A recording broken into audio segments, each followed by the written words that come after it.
Why, after decades of democracy, are the prospects of a white child so much better than those of a black child? We need to ask ourselves that. South Africa is yet at another cold turning point. A national dialogue has been launched, and the president's opening speech was filled with big promises, powerful words, but also a lot of questions. Today, we're not just replaying the speech, we are dissecting it line by line, statement by statement, because behind the polished delivery lies the truth of our country's reality. So let's get to it.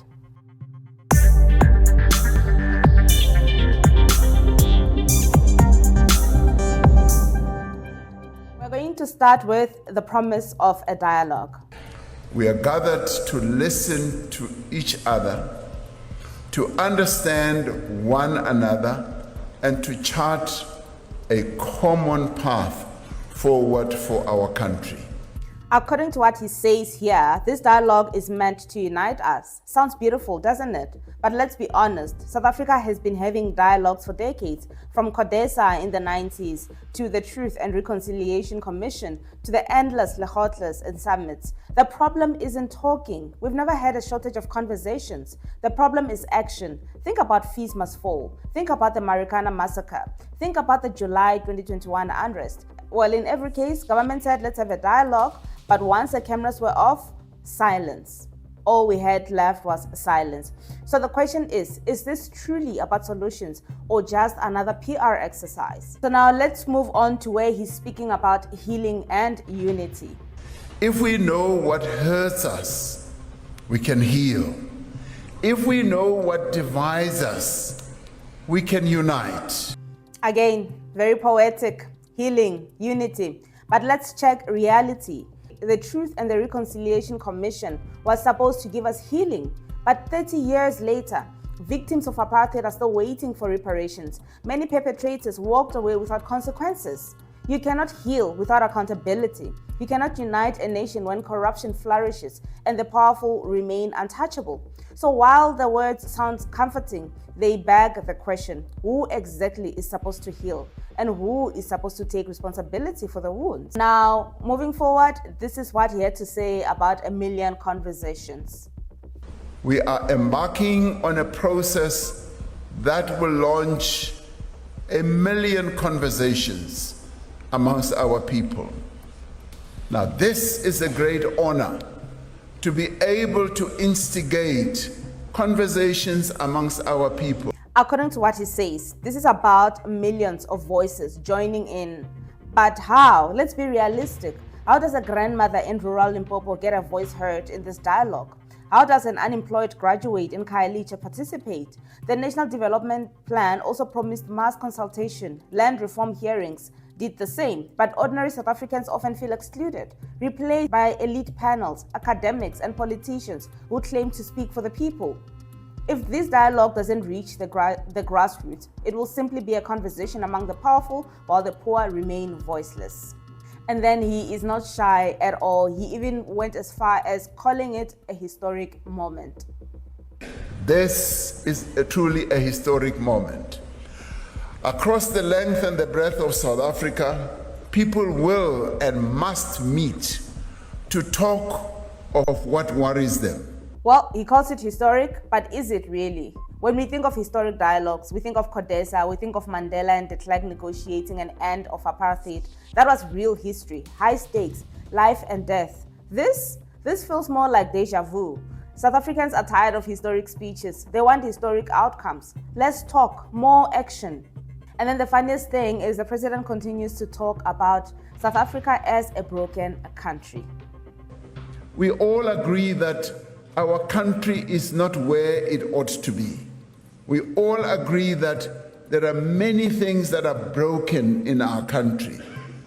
Getting together, talking to each other, we should be able to find solutions on how we can put many of the things that are broken in our country together. Now, this part is totally true. I agree with it. Let's check this out.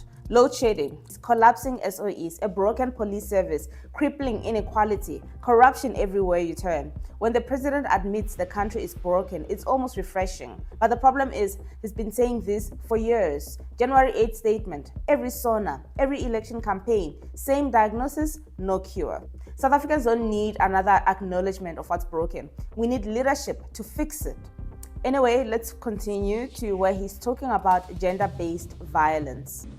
Why do South African women have to live in fear of the men of our country?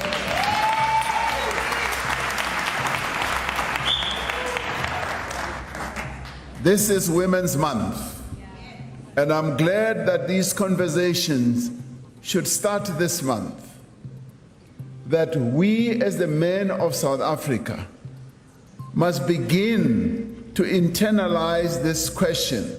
Why do the women of South Africa fear us as men in the streets, in the classrooms, and even in our homes? We need to ask ourselves those questions. This is one of the most powerful lines in the entire speech, and it's true. Women in South Africa face violence at rates 5 times higher than the global average. A woman is killed every 3 hours. But here's the problem. Every Women's Month, we hear the same speeches. Politicians condemning gender-based violence, then return to their offices while shelters remain underfunded. Cases drag in court and abusers walk free. The president asks the questions, but when will the state provide the answer? Because what we are looking for right now is the answer. We already know the questions. So now he proceeded to talk about inequality and race. Why, after decades of democracy, are the prospects of a white child so much better than those of a black child? We need to ask ourselves that. A raw, uncomfortable question, and it's right. A white child in South Africa is statistically more likely to have better schooling, better healthcare, and a better chance at employment. But here's the hypocrisy. The ruling elite who raises this issue every election season are the same ones who fail to implement land reform, who misused BEE to enrich a connected few, who allowed state capture to rob billions from the poor. So yes, inequality remains racial, but also it's political, created and perpetuated by leadership failures. So to simply ask that question and expect us to clap for you, it's very premature, and I really don't get why a president would actually stand there and say that 30 years into black leadership, 30 years after black leaders were given the platform. And now he continues to talk about pay gaps and LGBTQI rights. We also need to ask ourselves, why do women get paid less than men for the same work? That's what we need to ask ourselves. Now, we also must go deeper and ask ourselves why, when we have a Bill of Rights in our Constitution, are the LGBTQI plus people still discriminated against? Why are they still stigmatized and harassed? Again, important issues. South Africa is one of the most progressive constitutions in the world, on paper. Women and LGBTQI people have equal rights, but in reality, women still earn up to 30% less than men for the same work. Hate crimes against LGBTQI plus South Africans remain shockingly high. It's the classic South African problem. Laws are progressive, but implementation is weak. Rights exist on paper, but they vanish in practice. And here's another thing that he spoke about, it's poverty, basic health and basic services. Why do clinics run out of medicine? Are questions that we must ask ourselves. And why do taps run dry? These are some of the questions that we must be willing to ask and which we must be prepared to find answers for. It's powerful that the president asks these questions, but here's the irony. He's not a commentator like me. He's the head of a state. Why is he asking the questions? Shouldn't he be answering? Why is he asking the questions that he should be answering? Well, let's check this out. These aren't abstract problems, they are daily realities. Hammanskraal cholera outbreak because of dirty water. Eastern Cape clinics where nurses tell patients to come back next month because medicines ran out. Millions of South Africans going to bed hungry. And here lies the heart of the matter. Yes, these are the challenges. Yes, we must act, but South Africa has had this call before. From land reform to anti-corruption drives to job creation promises, words have always been strong. Action is what has always been weak. This national dialogue will only matter if it leads to real policy change, not another report gathering dust in government office. So what do we make of this opening speech? It's eloquent, it's emotional, it asks the right questions, but it's the wrong person asking the questions. The person who's supposed to answer the questions is telling us that we need to ask those questions. It doesn't make any sense.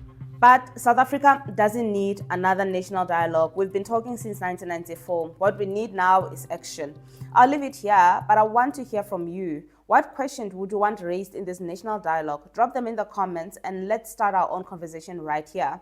I'm Nikki Wenimo and this is News in Politics. I'll see you on the next one.